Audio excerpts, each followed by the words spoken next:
The day it happened started like most quiet lake mornings do, with fog lifting slowly off the water and the sound of a distant outboard motor echoing across the cove. I had lived on that lake for nearly 4 decades, long enough to remember when there were only a handful of docks and everyone waved at one another. My dock had been rebuilt twice over the years, always with permits, always following the rules laid out by the county and the lake authority. It was my favorite place to sit, fish, and watch the sun climb up over the trees.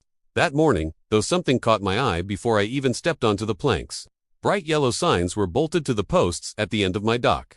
3 of them. I walked closer, heart sinking, and read the words printed in thick black letters. HOA property, no age, mooring, no age, my age, fishing, and authorized use only. For a long moment, I just stood there, staring, trying to understand how anyone could think they had the right to claim my dock.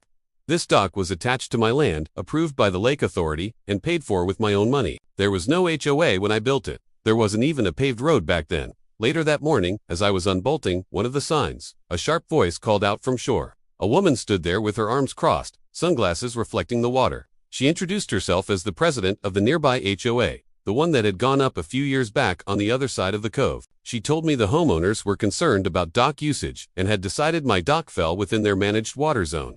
She spoke confidently, like she expected me to apologize and comply.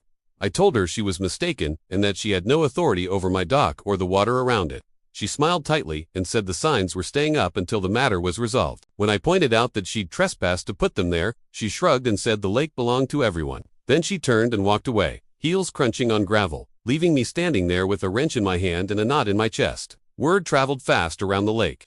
Neighbors stopped by to ask what was going on. Some had already heard rumors that the HOA was planning to standardize the shoreline. A couple of folks admitted they'd been warned not to tie up near my dock anymore. The more I heard, the angrier I got, not just for myself, but for what it meant.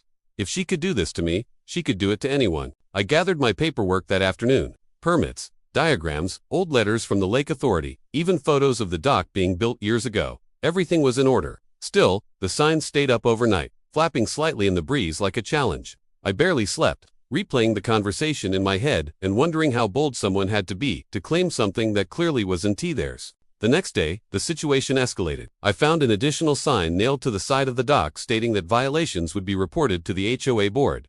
That was the final straw. I called the Lake Patrol office directly and requested an inspection. To my relief, they took it seriously. The officer I spoke with said docks and signage fell under their jurisdiction and promised to send someone out. When the patrol boat arrived later that afternoon, it cut cleanly through the water, lights flashing softly. The officer stepped onto my dock, read the signs, and asked who put them there. I explained everything, handed over my documents, and pointed out the property lines. He nodded as he reviewed them, then shook his head. He told me plainly that the HOA had no authority to place signs on a private dock and that doing so was a violation. Just then, the HOA president appeared again, this time with another board member in tow. She immediately began arguing, insisting the signs were necessary for community safety. The officer listened, then calmly explained that lake regulations didn't work that way. He said signage required approval, and ownership mattered. He reached into his tool bag, pulled out a wrench, and began removing the signs one by one. The look on her face shifted from confidence to disbelief. She protested loudly, but it didn't matter. Within minutes, the signs were stacked neatly on the dock, ready to be taken away as evidence. The officer warned her that any further interference could result in fines. She said nothing after that, just turned and walked off without another word. By evening, the dock was back to normal. No signs, no warnings. Just the gentle creak of wood and the water moving beneath it. A few neighbors waved from across the cove. One even gave me a thumbs up. The lake felt peaceful again, like it was reclaiming itself from the noise of the past few days. In the weeks that followed, things settled down. The HOA sent out a notice clarifying that they had no authority over individual docks outside their development. I never received an apology, but I didn't need one. What mattered was that the line had been drawn and enforced by the right people. Sitting on that dock now, watching the sunset, I'm reminded that even after decades of doing things right, you sometimes have to stand firm. Rules exist for a reason, and they apply to everyone. Confidence and clipboards don't change the law, and neither do signs bolted where they don't belong. If you enjoyed this story, and stories like it, please take a moment to like and subscribe to the channel. It truly helps us reach more people who appreciate real-life experiences, property rights, and standing up to unfair situations. Your support makes a difference and keeps these stories coming.